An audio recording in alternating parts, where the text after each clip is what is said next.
نکالا جائے گا اور پھر کہا جائے گا ان کے والدین کہاں ہیں؟ ماں باپ کو بلایا جائے گا. روایتوں میں آتا ہے کہ انبیاء اولیاء گزر رہے ہوں گے اور وہ کہیں گے یہ کون لوگ ہیں جن کو اتنا احساس؟ تو بتایا جائے گا کہ یہ وہ لوگ ہیں جنہوں نے دنیا میں رہتے ہوئے اللہ کے کلام کو یاد کر لیا. پھر اس کے بعد ایسا تاج ماں باپ کو پہنایا جائے گا کہ سورج گھر میں آ جائے اس کی جو روشنی ہے اس سے زیادہ روشنی ہوگی اس تاج کی. اور اس کے بعد جنت کا سب سے اعلیٰ لباس جو دنیا میں کسی نے دیکھا نہیں ہوگا وہ پہنایا جائے گا. یہ تو ماں باپ کو اعزاز اکرام. اور پھر اس کے بعد حافظ قرآن سے کہا جائے گا پڑھنا شروع کرو اور بلندیوں کی طرف جاتے چلے جاؤ. تو لہذا سب سے بلند مقام اللہ حفاظ کو عطا فرمائے گا. اور اسی طرح روایتوں میں آتا ہے کہ کم سے کم 10 جو بدعملی کی وجہ سے گناہوں کی وجہ سے جہنم میں چلے گئے ہوں گے تو حفاظ سے کہا جائے گا کہ تم کم سے کم 10 لوگوں کے لیے سفارش کرو, تمہاری سفارش سنی جائے گی. اب آپ سوچئے کہ دنیا میں جن لوگوں نے ان بچوں کا خیال کیا ہوگا, تعلق رکھا ہوگا یا ان پر پیسہ خرچ کیا ہوگا, رشتہ دار ہوں یا غیر ہوں, تو حافظ قرآن انہی کی بخشش کروائے گا. تو اس لیے دنیا میں بھی حفاظ کا احترام کرنا, ان کی قدر کرنا, ان کا خیال کرنا یہ بھی ضروری ہے تاکہ کل یہ ہمارے آخرت میں کام آ جائے. اتنی بڑی بڑی دولتیں اللہ دے رہا ہے حفظ قرآن کی برکت پر, تو لہذا بڑے خوش نصیب ہیں یہ اور ان کے ماں باپ, ان کے گھر والے جنہوں نے اپنے بچے کو حفظ قرآن کے لیے مدرسہ امداد العلوم میں بھیج دیا, اور جن لوگوں نے ان کی تیاری کرائی ہے, جن لوگوں نے ان پر محنت کی ہے, جو بیٹھے ہوئے ہیں اساتذہ کرام, ان کے بارے میں تو اللہ کے رسول نے فرمایا دنیا میں یہ سب سے افضل ہے. خیرکم من تعلم القرآن وعلمہ, بہترین سب سے بہتر افضل وہ لوگ ہیں جو قرآن کو سیکھیں اور سکھائیں.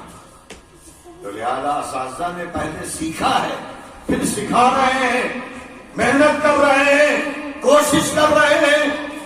تو لہذا جس طرح ماں باپ کو اعزاز و اکرام دیا جائے گا اسی طرح ان اساتذہ کرام کو بھی نوازا جائے گا آخرت میں. اور اللہ کا وعدہ ہے کہ قرآن کبھی ختم نہیں ہو سکتا, مٹ نہیں سکتا. دنیا کی طاقت ساری دنیا جمع ہو جائے, قرآن کو مٹا نہیں سکتی. اور اس کی سب سے بڑی دلیل غار حرا میں قرآن اترا تھا. 23 سال اللہ کے رسول رہے, مکے کی زندگی کیسی خطرناک, اور اس کے بعد آج تک 1450 سال ہو گئے.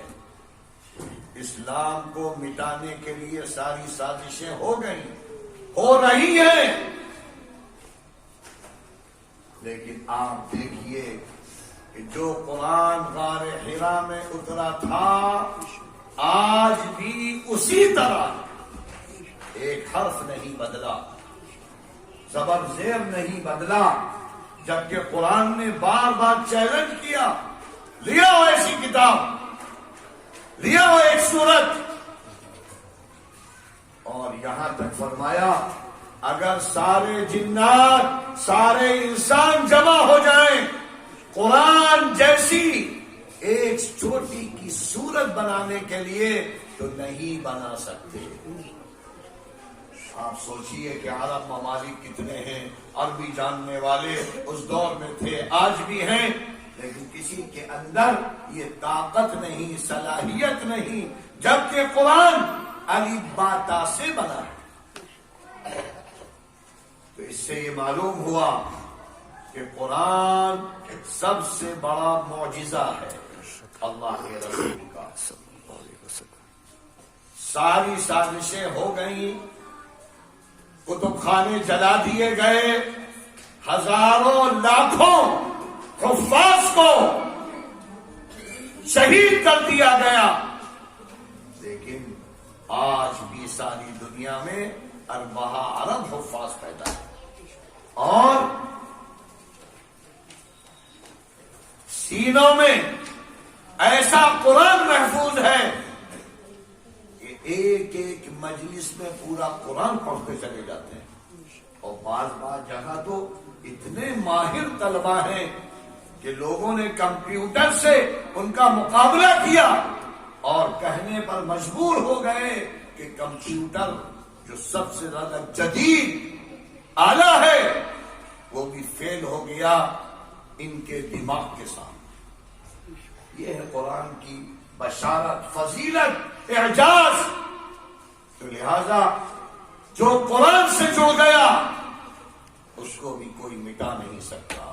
جب قرآن نہیں مٹے گا تو قرآن والا بھی نہیں مٹے گا۔ اس لیے ہم سب کو چاہیے قرآن سے جڑ جائیں، قرآن سے تعلق قائم ہو جائے، اور قرآن ہدایت کے لیے آیا ہے، رہنمائی کے لیے آیا ہے، زندگی بدلنے کے لیے آیا ہے۔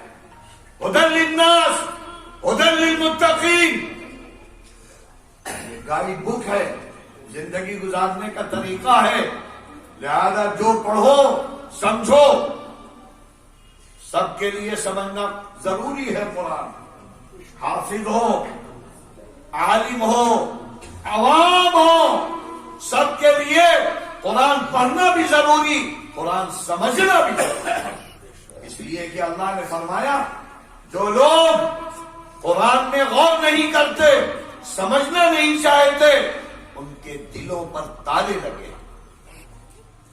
افلا یتدبرون القرآن، کیا غور نہیں کرتے؟ کیا کہہ رہا ہے اللہ؟ کیا حکم دے رہا ہے اللہ؟ کیا چاہتا ہے ہم سے اللہ؟